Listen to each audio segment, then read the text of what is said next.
Listen carefully and answer questions 1 to 4. Good afternoon. I have with me in the studio today Dr. Stephen Phillips, author of the new book Silver Lining, which is an investigation into UFOs. Now, Dr. Phillips, can you tell us a little about your book? Yes, certainly. Over the last 12 years, I've become increasingly interested in the subject of UFOs, and this book is a compilation of all the sightings I've heard about, together with evidence. You see, so many people are convinced that there is life on other planets that I thought I would do some research myself. And what did you find? Are we alone in the universe? You sound skeptical. Well, you'll have to buy the book to find out my personal conclusion, but I can tell you this. There are a lot of sightings in a number of different countries, and the surprising fact that I have found is that despite never having met each other, a great number of these witnesses describe an almost identical object. Now, I realize that television and the media has given us all a mental picture of a UFO, a silver ship with bright lights that moves at very high speed. What interested me was that in all the eyewitness accounts I heard, people gave very precise and detailed descriptions that varied only slightly. Reports from America, Europe, even Asia, all share a significant number of similarities. Interesting.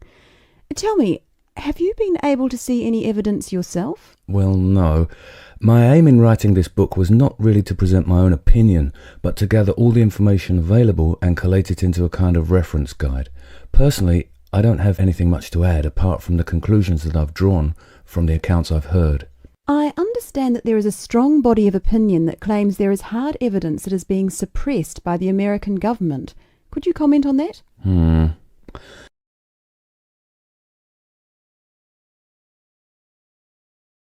Before you hear the rest of the conversation, you have some time to look at questions 5 to 10.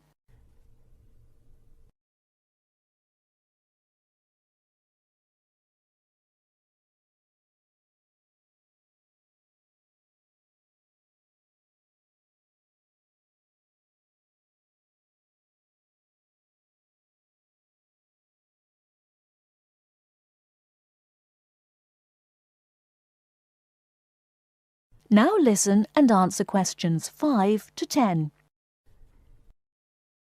Personally, I don't have anything much to add apart from the conclusions that I've drawn from the accounts I've heard. I understand that there is a strong body of opinion that claims there is hard evidence that is being suppressed by the American government. Could you comment on that? The second chapter of my book actually talks about a place in America that has often been in the media, Area 51. Area 51? Yes, it's a military base in New Mexico. In 1947, a man called McBrazel claimed... Sorry, who? McBrazel. That's M-A-C, capital B, R-A-Z-E-L. Anyway, McBrazel claimed to have found pieces of an alien spacecraft on his farm in Roswell. Now, many people believe that this was true and that the government of the time took the debris. Since that time, they have denied all knowledge of any such find, and accounts by the many leading experts at the time dismissed the claim, believing that McBrazel had actually found pieces of a higher altitude weather balloon that had disintegrated. Now, the lack of information combined with the large number of conspiracy theorists means that no useful scientific conclusion can be drawn, but I have found out one or two surprising details. Again, you'll have to buy the book if you want to find out more. Okay. Now, I understand that an overwhelming majority of UFO sightings occurred in America. Do you find that in any way relevant? Well, as I mentioned before, there are a large number of conspiracy theorists, and the popularity of science fiction programs in America could lead you to suspect that these sightings may be nothing more than an overactive imagination. However, I have found that there are a number of other factors that determine UFO sightings. In Northern Europe, the number of reports is very low, whereas in Southern Europe, where there is more open space, less light pollution, and generally clearer skies, the number of sightings increases.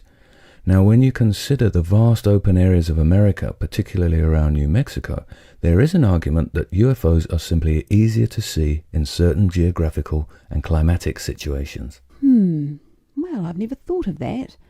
If I could ask you one final question, Dr. Phillips, what about alien abduction? Well, I don't really cover that in my book. You see, I was looking to present facts from which people could draw their own conclusions. With these reported abductions, I've found them to be very unreliable. Well, thank you very much for your time. Before we finish, I'd just like to add that Silver Lining is available at all leading bookstores, priced at £19.99. Until next week, goodbye. That is the end of part 1.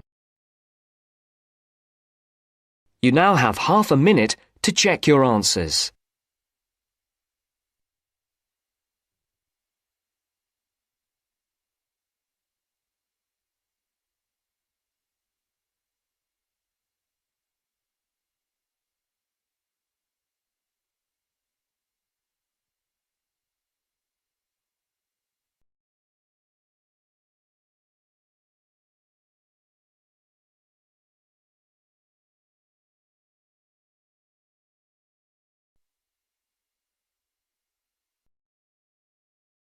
Now turns to part 2.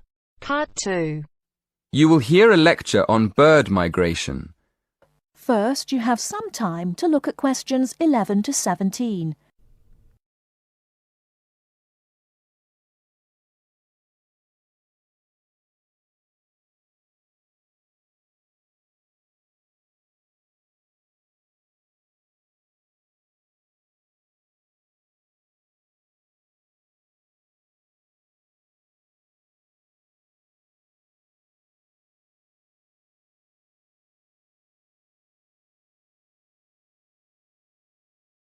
Now, listen carefully and answer questions 11 to 17.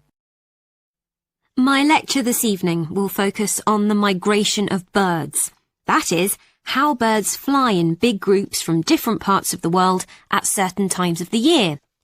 In the first part of the lecture, I'll talk about the reasons why birds migrate, when they migrate, and which parts of the world they migrate from and to. To start with, why do birds migrate? Well, there are two main reasons. 1, they migrate to look for food, and 2, they travel to parts of the world that are more suitable for breeding. In fact, these reasons are closely linked. As you can imagine, when birds are breeding, they need extra food to feed their young. And in the spring, in the cooler climates of Europe, there is a lot of food for birds, especially insects. So generally, during the spring, birds fly up from the tropics, which are hot, to cooler climates in the north. They stay there for a few months to bring up their young. And then, when the weather in the north gets cold in the winter, they fly back to warmer climates in the south. Now I'd like to talk a bit about how global warming has affected bird migration. One of the effects of global warming has been to make the spring come earlier in the northern regions of the world. When spring comes early, the plants and insects that birds need to bring up their young are also available earlier. Research has shown that quite a lot of birds have started to migrate earlier because of higher temperatures. But unfortunately for some species, this hasn't been early enough. What I'm saying is that birds that are travelling a long way for breeding may arrive too late to find enough food to feed their young, and their population drops drastically. Scientists are currently researching more about this. Before you hear the rest of the talk, you have some time to look at questions 18 to 20.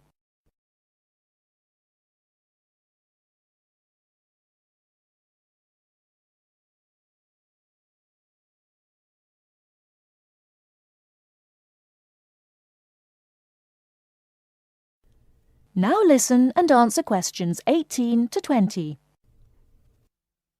Now, I thought I'd finish by just briefly describing a few different patterns of migration.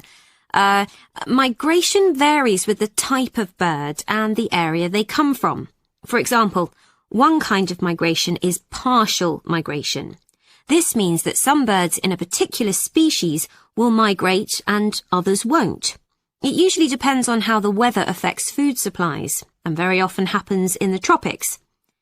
In another migratory pattern, a bird called an Arctic tern migrates the whole length of the globe, from the North Pole to the south.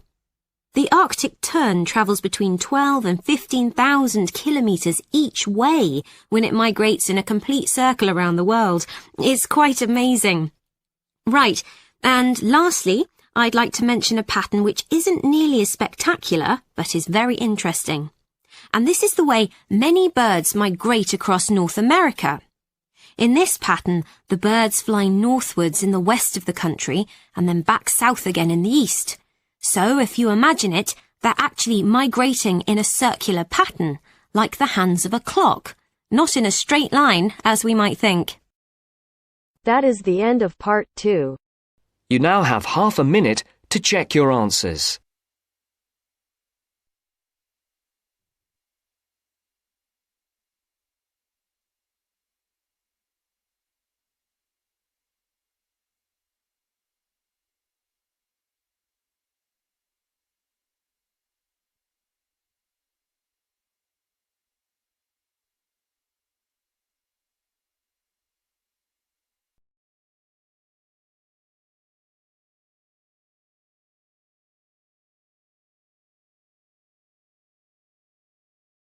Now turns to part 3. Part 3. You are going to listen to a radio program about buying a house. First, you have some time to look at questions 21 to 25.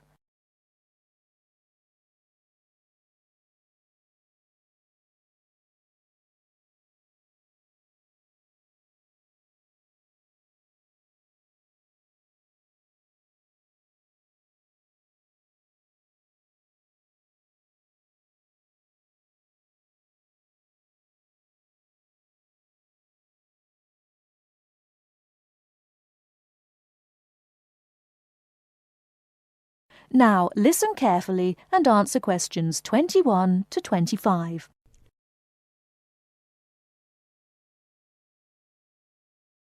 Good afternoon, listeners. Today, I'd like to welcome Edward Fox, who is going to talk to us today about buying a house. Edward. Thank you, Eunice. For most people, at least, buying a house is a major life event, and probably the single most expensive item you are ever likely to buy. It is also a place that you can make your home. Therefore, thinking carefully before you make a purchase is of the utmost importance. One of the most important things to consider before buying any property is the location, because remember, it is where you plan to spend a large part of your life, or indeed the rest of your life in some circumstances. Therefore, consider the type of life you enjoy leading. Are you a very sociable person who enjoys nightclubs and discos? If so, then you may wish to consider something close to the city, or indeed in a city where it is convenient for all types of nightlife. On the other hand, if, like me, you prefer a quieter life, then you may want to consider something away from the city. However, do remember that proximity to your place of work is also important. Indeed, we spend most of our life at work, and you don't want to have to spend 2 or more hours every day travelling to work now, do you? Therefore, transport is the utmost importance. City suburbs, however, are often conveniently located for commuting to work, all for shopping, without being in the heart of a busy city. You may, however, think that a house in the suburbs would be far too expensive. Yet houses located in cities can often exceed the price of suburban houses. So check out the prices. You may be surprised. Family is another important consideration. You may prefer a house that is away from a busy street or main road. And of course, remember that children have to attend school. Is there a good school in the area, or would your children have to travel a long distance to get to school? Therefore, if you have children, or you plan to have children, location is a very important factor. And of course, remember that a family influences the size of the property. Before you hear the rest of the talk, you have some time to look at questions 26 to 30.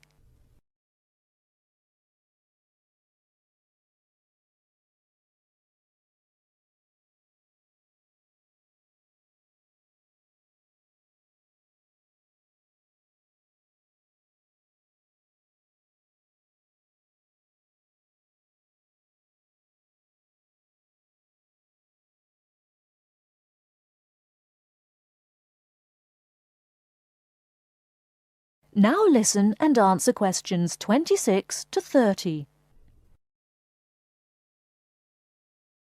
And of course, remember that a family influences the size of the property. There are, of course, various types of houses. There are detached houses which stand alone and are not joined by to another building. Then there are semi-detached houses, which, incidentally, are the most common, and for good reason, because they are less expensive than detached houses. This is because they are, in fact, two houses joined together, and therefore take up less space. And finally, there are townhouses, which are many houses joined together to form a long row. But don't think that townhouses are less expensive than semi-detached houses.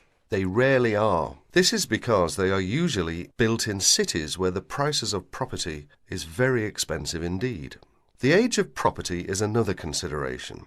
If you're considering buying an old house, beware. You may be faced with expensive repairs and renovation bills. So have the house thoroughly checked by a professional surveyor before you decide to buy. But then again, there are things you can look for yourself. Things such as the condition of the woodwork, especially doors and windows that can be expensive to replace.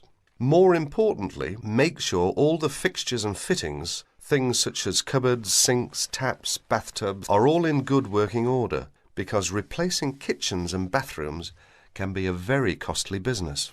And don't forget the garden. If the property has one, if you enjoy gardening, then fine. But if you don't enjoy gardening, then you may prefer a small garden as opposed to a big one. But even if you do enjoy gardening, it is important to remember that gardens take up a lot of your time. So keeping a garden in good order may be very difficult if you work long hours. One final thing is the general feel of the place. Does it have a good atmosphere? And most importantly of all, would you feel comfortable living there? Thank you, Edward. But I'm afraid that's all we have time for today. But I'll be back next Wednesday when my guest speaker will be talking about buying a computer. So until then, bye for now.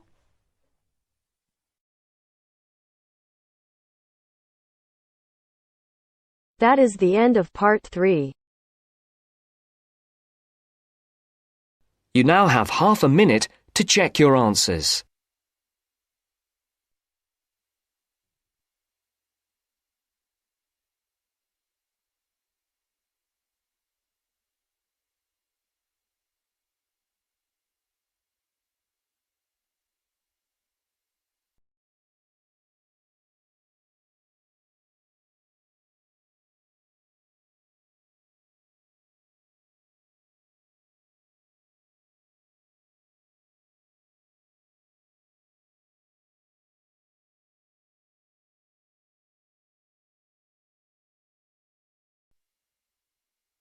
Now turns to part 4. Part 4. You will hear a part of a lecture about learning and bilingualism. First, you have some time to look at questions 31 to 40 on pages 44 and 45.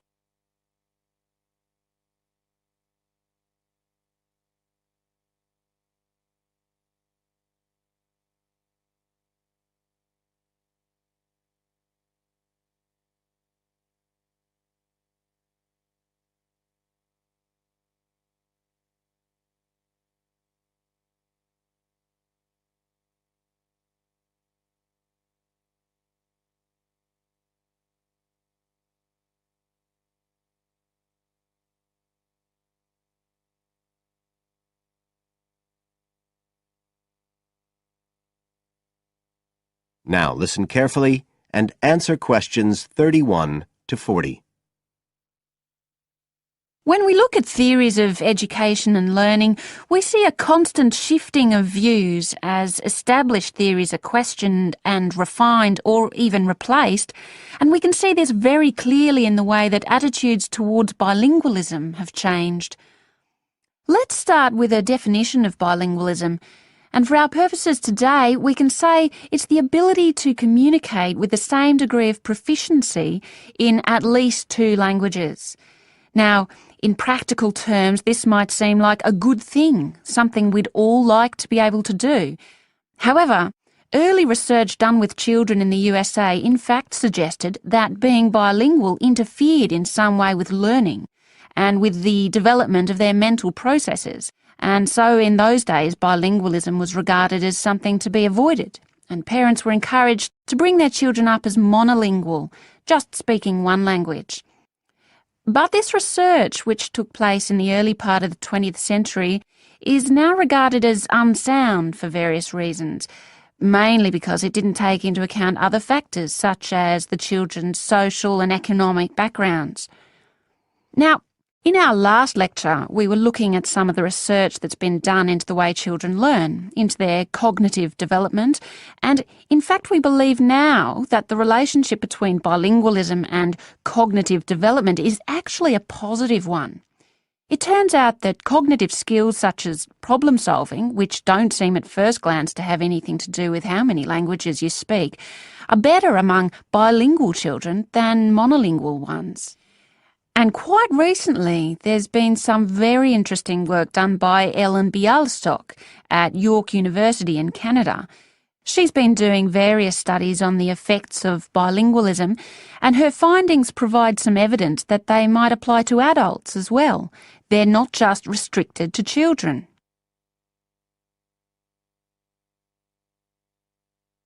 So how do you go about investigating something like this? Well, Dr. Bialystok used groups of monolingual and bilingual subjects aged from 30 right up to 88. For one experiment, she used a computer program which displayed either a red or a blue square on the screen. The coloured square could come up on either the left-hand or the right-hand side of the screen. If the square was blue, the subject had to press the left Shift key on the keyboard, and if the square was red, they had to press the right Shift key. So they didn't have to react at all to the actual position of the square on the screen, just to the colour they saw. And she measured the subjects' reaction times by recording how long it took them to press the Shift key and how often they got it right. What she was particularly interested in was whether it took the subject longer to react when a square lit up on one side of the screen, say the left, and the subject had to press the Shift key on the right-hand side. She'd expected that it would take more processing time than if a square lit up on the left and the candidates had to press a left key. This was because of a phenomenon known as the Simon effect, where basically the brain gets a bit confused because of conflicting demands being made on it. In this case, seeing something on the right and having to react on the left. And this causes a person's reaction times to slow down. The results of the experiment showed that the bilingual subjects responded more quickly than the monolingual ones. That was true both when the squares were on the correct side of the screen, so to speak, and even more so when they were not. So bilingual people were better able to deal with the Simon effect than the monolingual ones. So what's the explanation for this? Well, the result of the experiment suggests that bilingual people are better at ignoring information which is irrelevant to the task in hand and just concentrating on what's important. One suggestion given by Dr. Bialystok was that it might be because someone who speaks two languages can suppress the activity of parts of the brain when it isn't needed. In particular, the part that processes whichever language isn't being used at that particular time. Well, she then went on to investigate that with a second experiment. But again, the bilingual group performed better. And what was particularly interesting, and this is, I think, why the experiments have received so much publicity, is that in all cases, the performance gap between monolinguals and bilinguals actually increased with age, which suggests that bilingualism protects the mind against decline. So, in some way, the lifelong experience of managing two languages may prevent some of the negative effects of ageing. So that's a very different story from the early research. So what are the implications of this for education? That is the end of part 4. You now have half a minute to check your answers.